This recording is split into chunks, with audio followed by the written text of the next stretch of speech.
Ya, ok, bienvenidos. En esta clase lo que vamos a analizar eh, es los sistemas de frenos y embragues que se utilizan para las distintas transmisiones automáticas.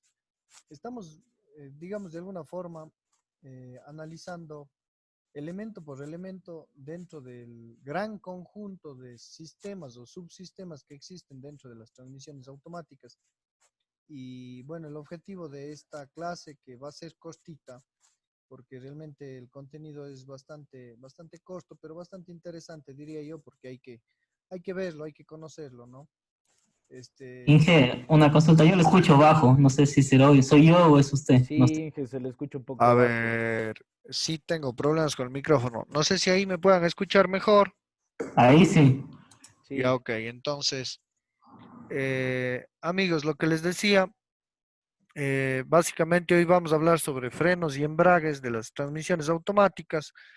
Em, Estos sistemas o subsistemas que a veces parecen que eh, pasaran desapercibidos, em, tienen muchísima importancia.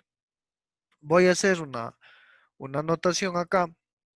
Eh, Estos dispositivos de frenos o embragues sirven básicamente para frenar, unir o liberar un elemento del tren epicicloidal, como ya habíamos visto, ¿no? Yo puedo frenar, ¿qué cosa? Corona, posta satélites o planetario, ¿ya? Entonces, básicamente lo que hacen estos sistemas es permiten frenar, unir o liberar la corona o el posta satélites o el planetario para generar las distintas relaciones de transmisión, ¿ya? Eh, bueno, acá hay una teoría del libro, dice, se denominan eh, también elementos de mando, ¿no? Em, los frenos más empleados, dice aquí, son de cinta, de discos y bueno, los de embrague, que básicamente son, creo, la mayoría, ¿no? Los frenos de cinta sí se pueden ver todavía, existen. Yo les puedo dar, por ejemplo, un ejemplo acá. Es un freno que se utiliza muchísimo en las transmisiones automáticas de las Silverados. Por poner un ejemplo, ¿no?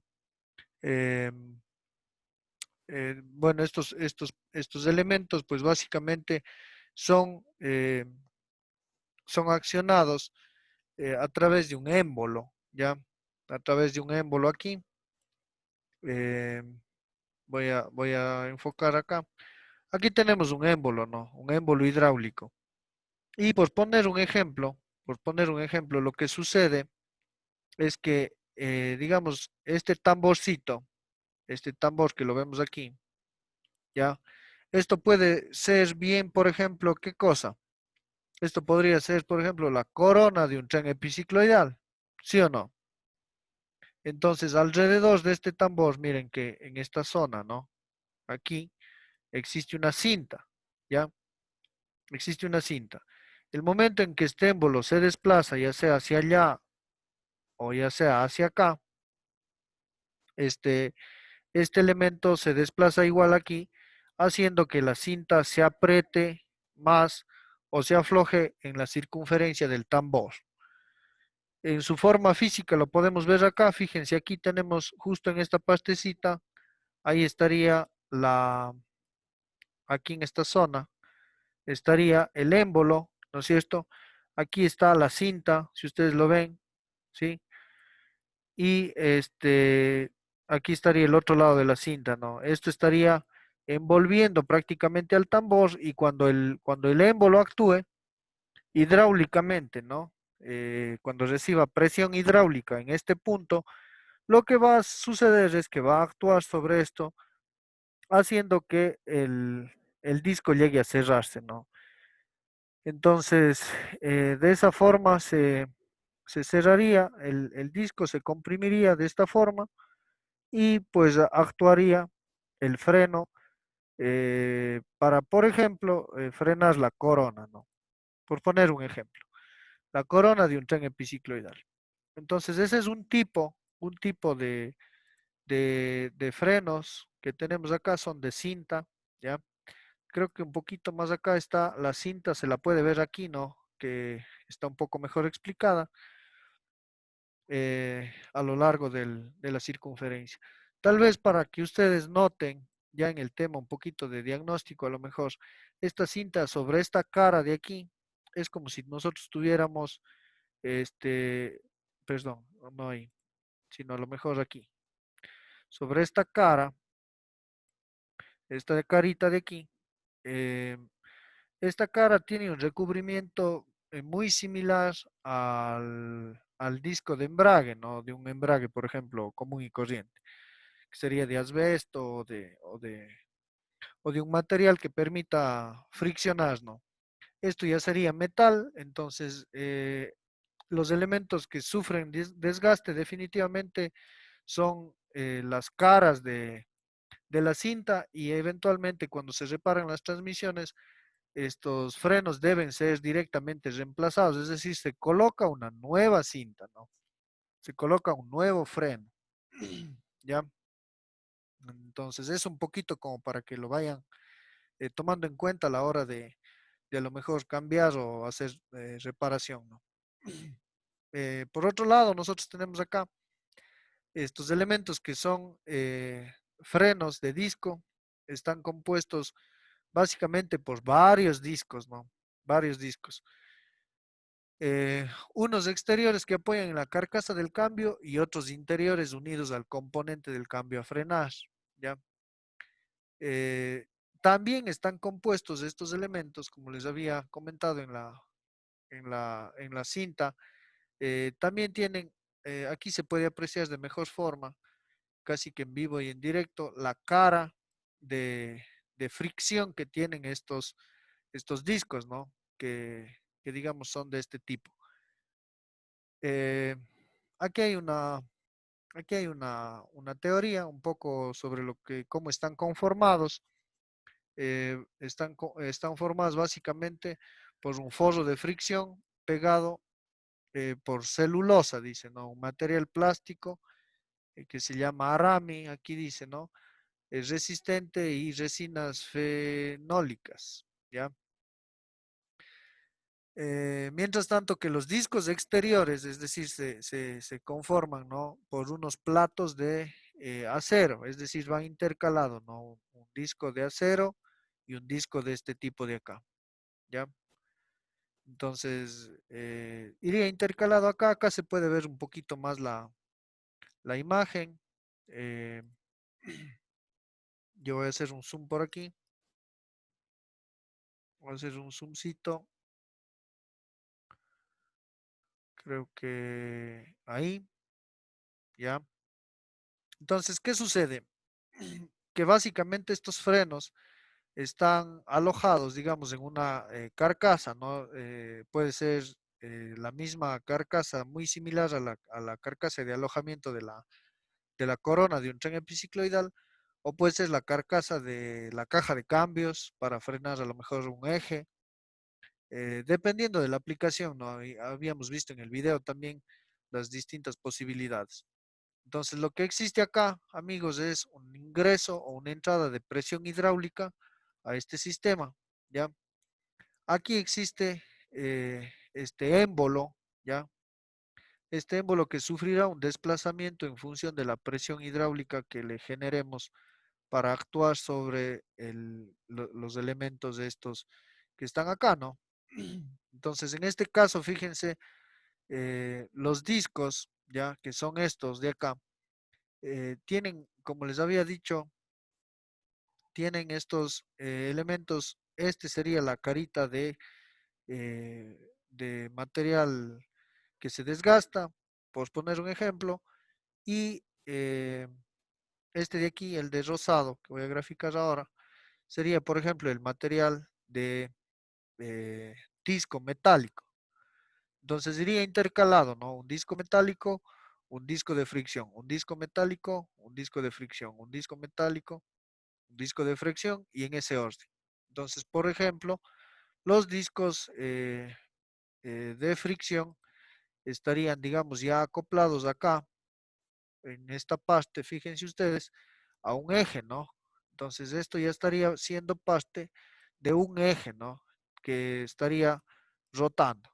Entonces, este eje puede ser frenado o no frenado gracias a la acción de estos discos, ¿ya?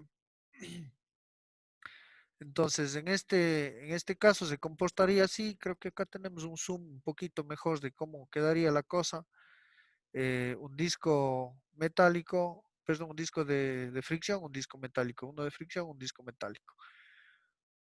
Eh, el conjunto estaría soportado o suspendido a lo mejor, si ustedes quieren, por un resorte, ya que haría que el émbolo, una vez que llegue a su desplazamiento máximo hacia acá, se regrese nuevamente a su posición inicial, ¿no? Entonces, ese resorte estaría siempre también actuando para, comprimir el tema ahí. Junta tórica. Esto ya es una terminología un poco que siempre vienen en los libros. Básicamente, amigos, esta junta tórica que se habla aquí, en los émbolos ustedes van a encontrar, no es no es nada del otro mundo, realmente es esto básicamente un anillo, un anillito eh, de, de plástico, que básicamente sería como una especie de o-ring grandote que estaría alrededor del émbolo para que la presión hidráulica que existe aquí no llegue y no termine a lo mejor mezclándose acá a la parte del eje y generando problemas, ¿no? Entonces, eh, eso sería de todas maneras el conjunto. Por el otro lado, sí tiene ingresos para un baño de aceite, pero básicamente también esta junta tórica lo que hace es mantener la presión hidráulica del émbolo para que no exista fugas de presión, ¿no es cierto? Entonces, así es como funcionaría este tema este tema del frenado, ¿no? El freno de este tipo, ¿ya? Esa sería un poco la constitución de este tipo de frenos. Eh, Creo que todo lo que estoy hablando está explicado acá. Aquí está, ¿no? El eje que está girando. En esta condición estaría el émbolo. Si ustedes se fijan, el émbolo está prácticamente pegado aquí a la pared y en esta otra condición ya está libre, ¿no? Aquí está libre ya, está actuando la presión hidráulica, se actúa acá y prácticamente este conjunto es uno solo, ¿ya? Por lo tanto, el movimiento se queda solidario a los discos, hacen un solo conjunto y el eje prácticamente dejaría de rotar, ¿ya? Así se estaría aplicando un freno a un eje que está rotando, ¿no? En un inicio. Entonces, básicamente así sería. eh, Así funciona el tema este de los discos. Se necesita presión hidráulica en el sistema.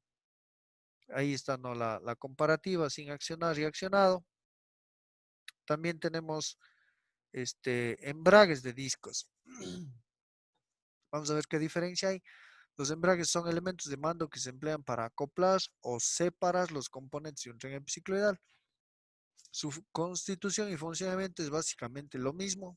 La principal diferencia, aquí vamos a hacer una anotación.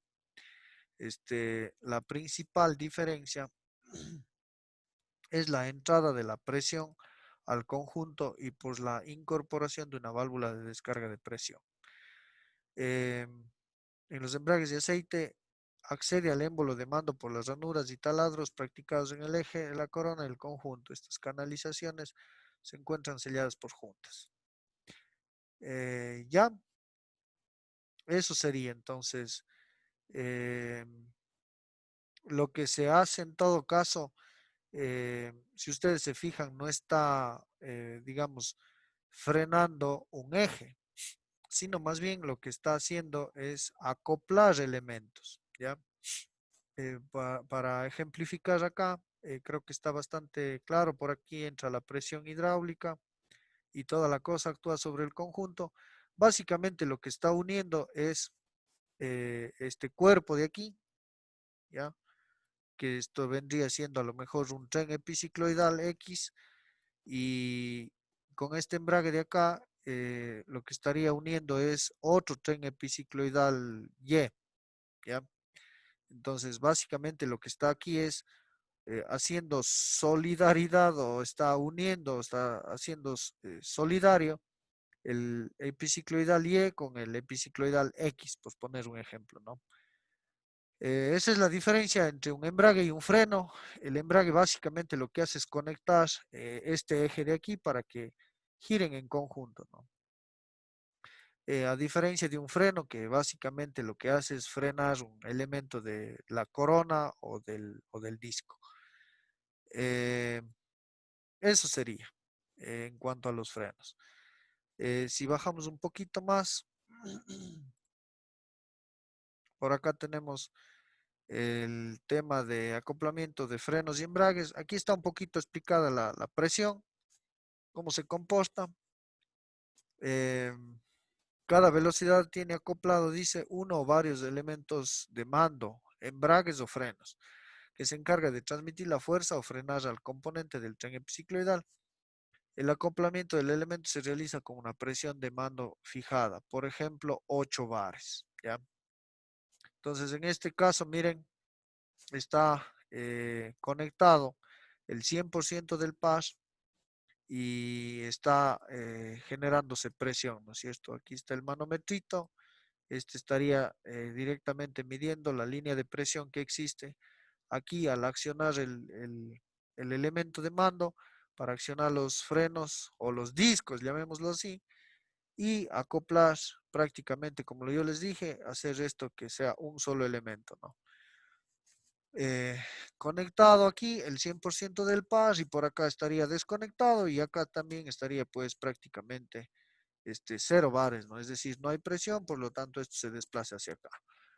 Las partes constitutivas ya lo hemos visto, no hay mucha tela que cortar ahí. Por acá se habla de cruce, dice, de frenos y embragues. Vamos a ver un poquito esto. Ya al cambiar de velocidad se acopla un elemento y se desacopla otro.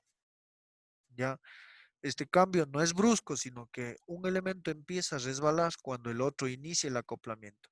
Es como un embrague, ¿no? Un embrague, si ustedes van pisando progresivamente el pedal del embrague, el pas se va transmitiendo, digamos, con esa variabilidad de acuerdo al pie, ¿no? De acuerdo a lo que nosotros pisemos el pedal del embrague. Entonces puede suceder lo mismo acá, en función de qué, de la presión, ¿no? Si ustedes se fijan, antes estuvo, este, creo que con 8 bares, vamos a ver cómo se pone acá. Entonces miren aquí, ¿no? Estos elementos son susceptibles a patinamiento o a resbalamiento, ¿no? A propósito, pero, fíjense, aquí hay un resbalamiento del 50%. Quiere decir que, por ejemplo, en este eje de aquí, en esta parte, ingresa una vuelta, y por ejemplo acá, como tiene el 50% de patinamiento, acá ingresa o sale, digamos, media vuelta. O sea, aquí sale media vuelta y acá ingresa una vuelta completa. Por poner un ejemplo, ¿no? Y así estaríamos acoplando. Y esto está en función de qué, amigos, de inyectarle más o menos presión hidráulica. ¿A dónde? Aquí a la línea, al circuito, para que esto se mueva, ¿no es cierto? Eh, por acá tendríamos lo mismo, o sea, básicamente lo que hace es conecta o desconecta uno u otro elemento y genera como esa progresividad, digamos así, entre un acoplamiento gracias a estos frenos y embragues, ¿no? Eh, ¿Qué más tiene por acá? Bueno, acá tiene desacoplado y acá tiene acoplamiento al 100%. Ya. Eso sería en cuanto a los frenos y embragues. No hay más, no es ninguna ciencia, no es nada del otro mundo. La teoría es fácil, verla en una transmisión ya se ve un montón de discos y un montón de embragues, y a veces el tema de desmontaje, el tema de reparación sí se complica un poquito. Pero yo esperaría que, por ejemplo, cuando ya lleguemos a hacer una práctica sobre esto, podamos identificar justamente estos frenos, estos embragues en una caja de cambios, ¿no? Yo tengo en el taller está la caja de la transmisión de un Kia Sorento y la de un Toyota híbrido. Entonces, bueno, ahí vamos a ver un poquito este tema de frenos y embragues ya en la práctica como tal. Ojalá en estos días les pueda hacer un video sobre todo lo que estamos hablando acá para que ustedes también puedan conocer y vayan, digamos, sintiendo un poco más de cerca ya en la práctica cómo se vería en este tema de frenos, embragues y cuál sería la entrada de presión y esas cosas, ¿no? Incluso se vería un poquito cómo se desgastan los discos, cómo llegan ya a estar defectuosos los elementos y eso es. Eh, ya la parte hidráulica, cómo le llega la presión hidráulica acá, quién decide poner presión hidráulica acá y cómo lo hacen para poner presión hidráulica aquí, eso amigos sería ya un tema de empezar a trabajar sobre la, la parte de control hidráulico, ¿no? Que sí la vamos a analizar también. Entonces, bueno, yo quedaría creo que hasta acá, en esta parte. Como les dije, es bastante cortita, pero es bastante fundamental, muy importante que puedan conocerla. No sé si tienen alguna consulta para poder, digamos, ir solventando y ir cerrando ya esta clase.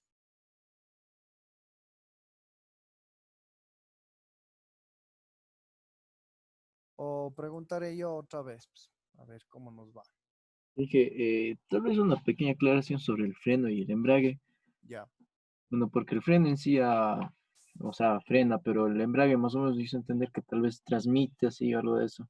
sí. Eso. Por ejemplo, lo que les comentaba es que un embrague es capaz de acoplar trenes epicicloidales. Creo que sí están viendo la pantalla, ¿verdad? Ya, por Sí, ejemplo, sí, lo que sucede es que un embrague lo que hace básicamente es, digamos que este eje de aquí corresponde con un tren epicicloidal cualquiera, ¿no es cierto? Que va a tener, por ejemplo, las marchas primera, segunda y tercera, ¿ya? Y luego yo quiero acoplar con un segundo eje acá, con un segundo tren epicicloidal que puede ser un tren epicicloidal Y. Acuérdense que, por ejemplo, en las configuraciones no es que con un solo tren epicicloidal ya se pueda generar las marchas. Sí se pudiera, pero es complicado el tema de frenar, embragar, accionar y mover o accionar el disco, la corona, el portasatélites o el planetario. Entonces lo que se hace es acoplar elementos, ¿no? Acoplar, digamos, embragues, con los embragues, básicamente acoplar los trenes epicicloidales, ¿no? Este puede tener, por ejemplo, el cambio de primera, segunda y tercera. Este puede tener el cambio de retro y si tiene, por ejemplo, cuarta y quinta, por poner un ejemplo, ¿no? Entonces va a haber un momento en el que necesiten interactuar el tren epicicloidal de aquí con el de acá, ¿ya? A través del movimiento. Entonces, para eso se utiliza un embrague que permite el acoplamiento, ¿no? de estos ejes de aquí. Entonces, acoplamos este eje con este eje de acá. Esa sería un poco la diferencia en cuanto a ese tema. Y ya para la parte de freno como tal, freno, estarían los dos tipos, ¿no? El de cinta que prácticamente está desapareciendo ya. Ya no se ve mucho en las transmisiones automáticas porque el tema del desgaste es bastante acelerado, pero sí se ve ya el tema de frenar, ¿no? Entonces fíjense que, por ejemplo, en este caso un freno, toda esta carcasa de aquí podría ser bien la caja de cambios, ¿no es cierto? Como habíamos visto en el video. Y este de aquí puede ser bien el eje, por ejemplo, de la corona. Y yo necesite frenar la corona. Entonces, para frenar la corona, yo actúo esto de acá y se haría solidario esto de aquí con la carcasa, ¿no? Y quedaría conectado acá a la carcasa y el eje se frenaría o se bloquearía, ¿no? Esa es un poco la diferencia entre esos dos elementos y bueno, son, digamos, de alguna forma un poco básicos, ¿no? No tienen mayor No tienen mayor complicación desde el punto de vista funcional, son muy prácticos. Lo que sí creo que es más bien lo que más se desgasta, generan mucho desgaste por ser elementos que están en fricción y eso. Entonces, no sé si hay alguna consulta adicional. Inge, solo una consulta. ¿Esto de las presiones hidráulicas va a variar de acuerdo a la velocidad de la marcha?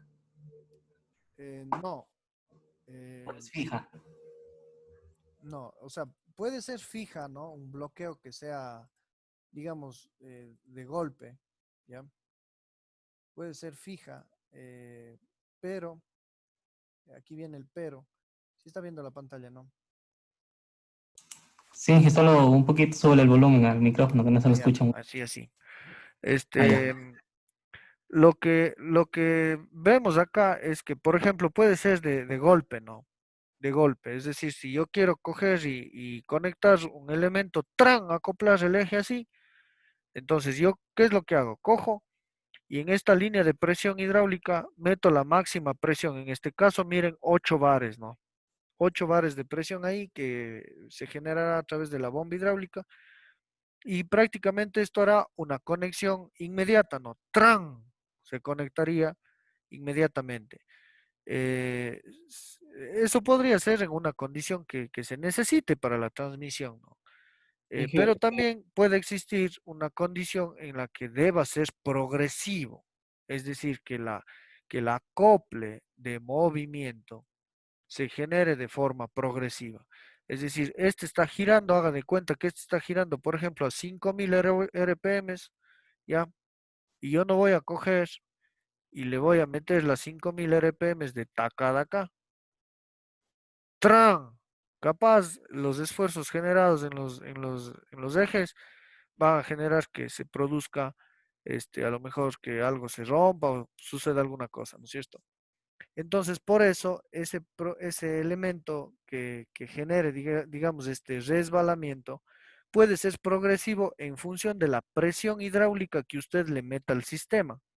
Es decir, mete usted aquí presión hidráulica de 4 bares, de 5, aquí está, ¿no?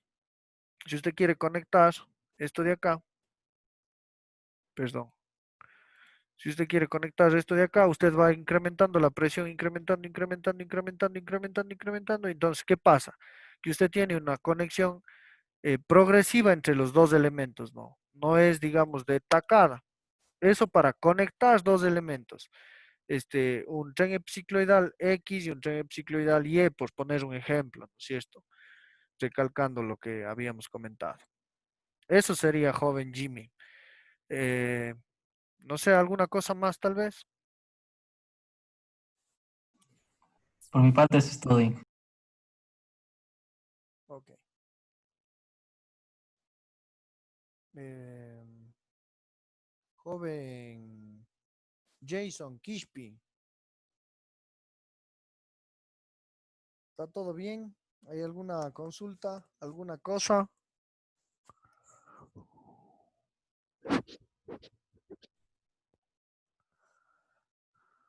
Joven, orden. Ponga orden en la sala. Mentiras. Este, no hay mucha complicación en este tema de frenos y embragues. Como les dije, son creo que los elementos más susceptibles de hecho a desgaste y que de alguna forma un poco son bastante simples del funcionamiento. El pistoncito hidráulico ya en mantenimiento y reparación se reemplaza todo, ¿no? Se reemplaza el pistón hidráulico, se reemplaza los horrines, se reemplaza los discos, tanto los discos metálicos como los discos de amianto, los de fricción. Se reemplaza absolutamente todo porque normalmente viene en kit de reparación el tema este de la caja, ¿no? Entonces, eso sería, no sé si tienen algo más y si no, podríamos cerrar esta clase. La siguiente sesión que vamos a tener, hablaríamos sobre el tema de las ruedas libres, del circuito hidráulico y hablaríamos también, tal vez es que avanzamos sobre el convertidor de par. Eh, en el tema del convertidor de par, lo que haríamos es ya entrar bastante en análisis, porque ahí sí se requiere realmente algún tiempo prudente para analizar todo, y es en donde ustedes ya interactúan con trabajo de actividades para que se ganen una que otra nota. Ya nada más sería, amigos. Si no tienen ninguna otra duda, creo que quedaríamos ahí.